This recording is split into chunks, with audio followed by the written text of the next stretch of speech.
you got to give it your all before you can say like, this isn't working anymore. In the beginning, quantity is more important than quality because you're going to start to learn the type of content you like creating and also the type of content that your audience likes. We all suck when we first start creating content, but it's like, you're not going to find your special sauce until you create a lot of content, and you're not going to get good at creating content until you create a lot of content. This is the Brown Way to Money podcast, where women of color in business find their financial independence path. Because financial success is within our reach, but by playing by their rules, it is only going to take us halfway there. To succeed, we must take ownership of our voice with money.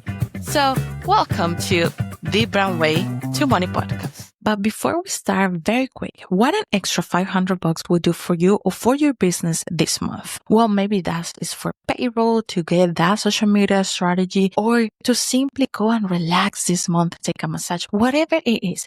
You could be the receiver of one of the micrograms we give here at the Brown Way to Money. If you want to have a chance to be the receiver of these micrograms, then pay attention to the secret word on this episode. And then go to brownwaytomoney.com and submit your application.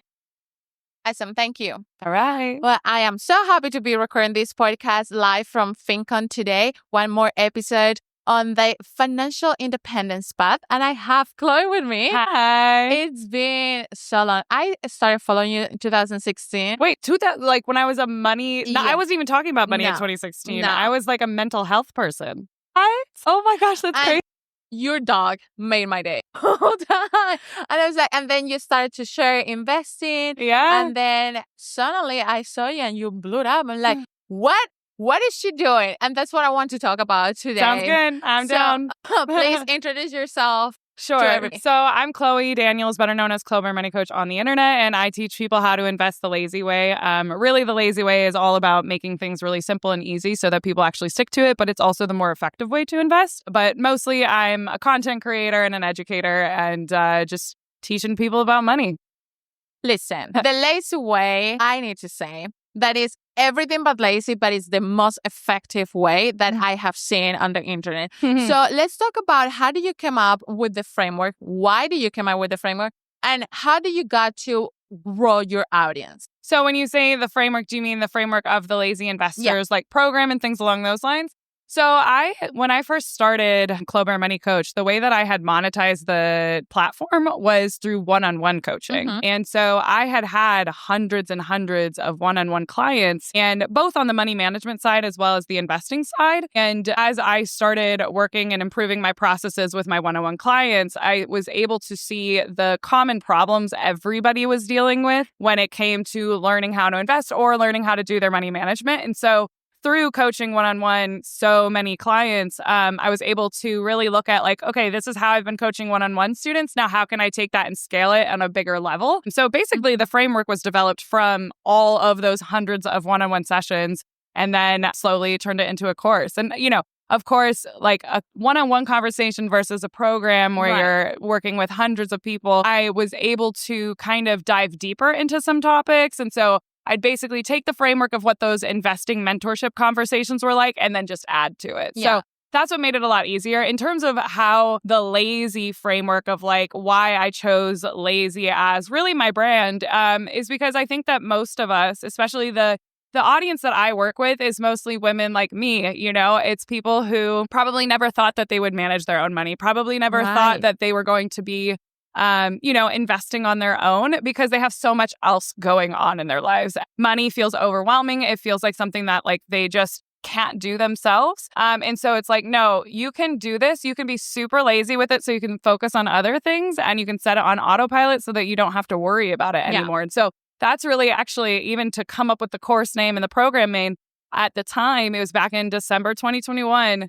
Or a little bit before December 2021 when I was building it, I had done a poll on my stories saying like, which of these names resonates with you the most? Because my friend Delianne, she had Slay the Stock Market. And I was like, I don't want people to slay the stock market because it's like, it's not that hard. It's not that like, you don't have to go slay anything because it's like, and that's no shade to Deli. And like, I love that brand as well because like you can slay even with being lazy. Yeah. And so that's really what I wanted to drive home is that like you can do this. It's not very difficult. You can be super lazy with it and go live your life and do everything else. Yeah. So that's really the core of my brand is making things really easy and accessible for people because most of us don't want to be super money experts. Okay. We just want it to work. We just want to be able to like push a button and like we're good. Yeah.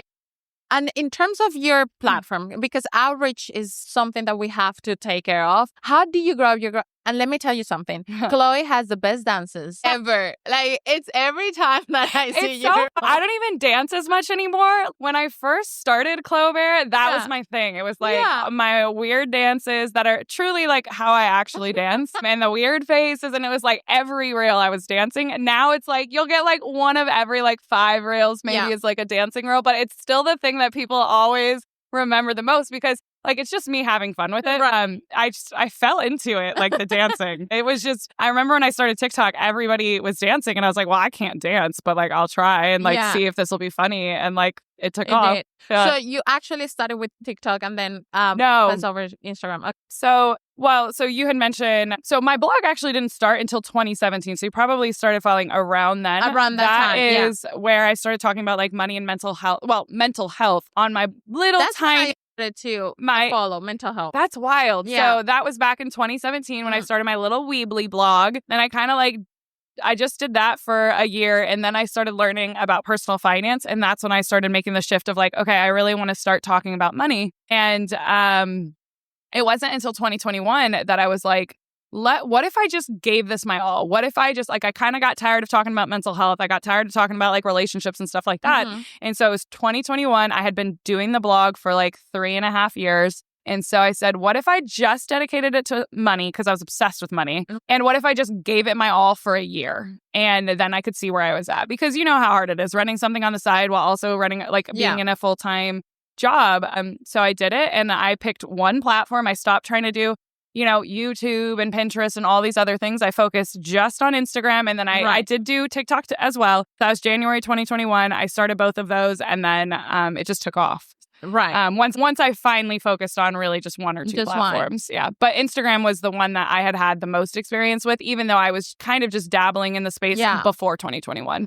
Okay, so for somebody that is right now saying, I'm going to go all in on this year for that, on Instagram, let's just put it that way. What are your tips making that go? So the biggest thing is to only focus on one platform because one platform, you have to master that before you move on to something else. It's so easy as a new creator or a new entrepreneur to get the shiny object syndrome and just want to do a million different things because you're like, well, this isn't working. I got to try this new thing. Well, you got to give it your all before you can say like, this isn't working anymore. And so that's the main thing is like, just focus on that. I would also say in the beginning, quantity is more important than quality because you're going to start to learn the type of content you like creating and also the type of content that your audience likes. So you're only going to get better at creating content. Like we all suck when we first start creating content. You can go back to my very, very first videos and be like, who is this? And like, there's still things that I do that suck, but it's like,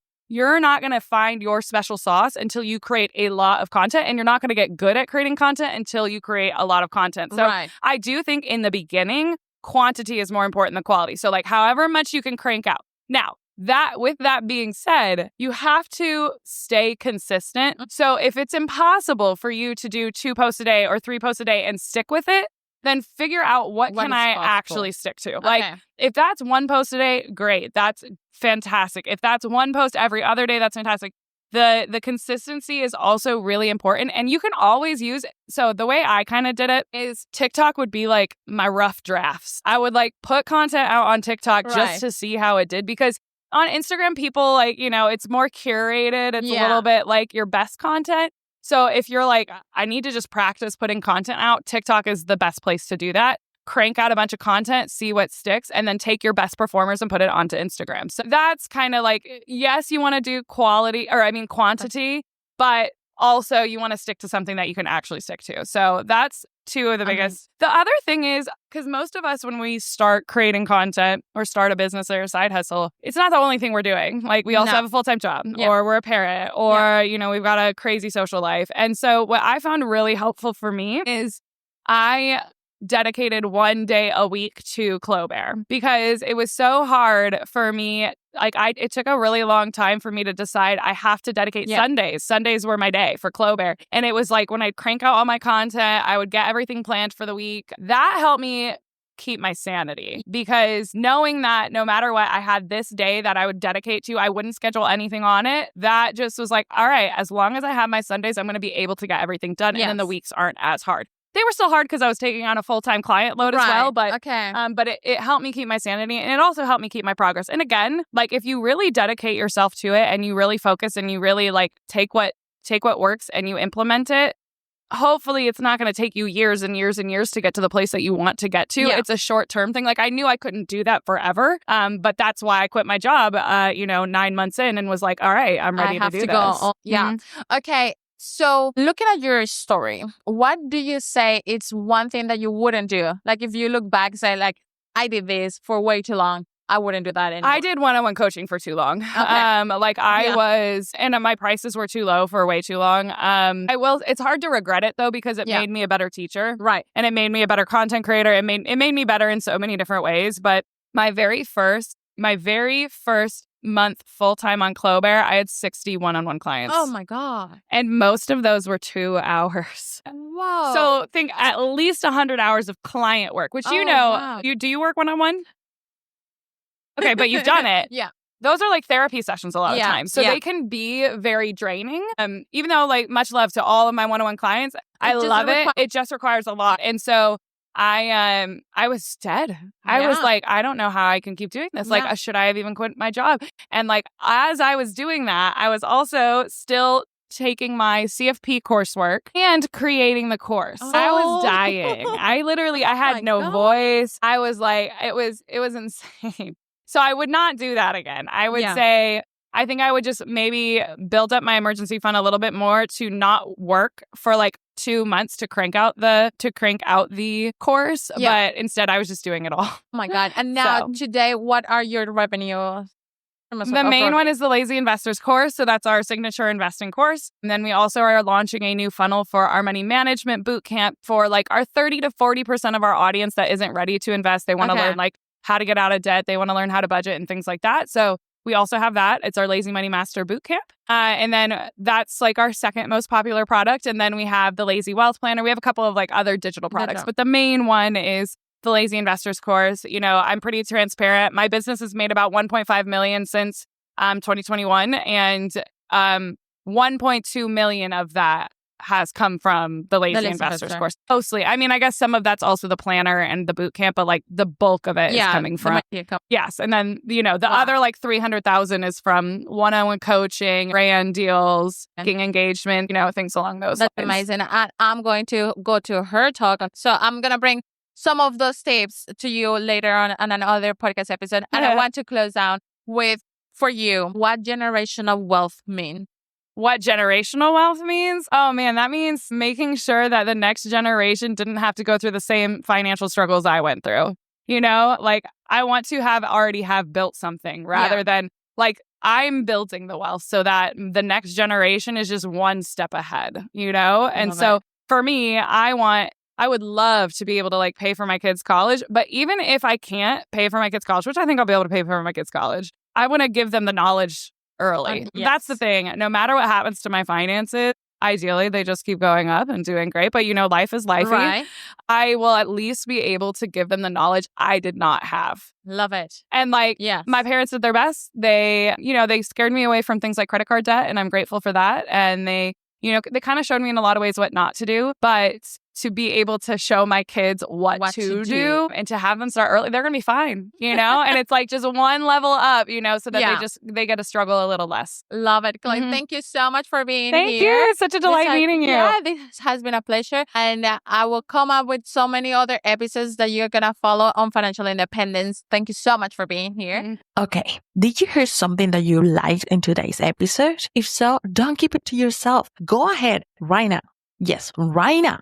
Before this episode ends, and send this episode to those 3 friends, 3 girlfriends that you can go to talk about finance, independence, money, business growth, entrepreneur life, and all of these juicy topics. Share this episode with them because that is the only way we can grow together. I'm Alejandra Rojas, your host, and I will see you next week.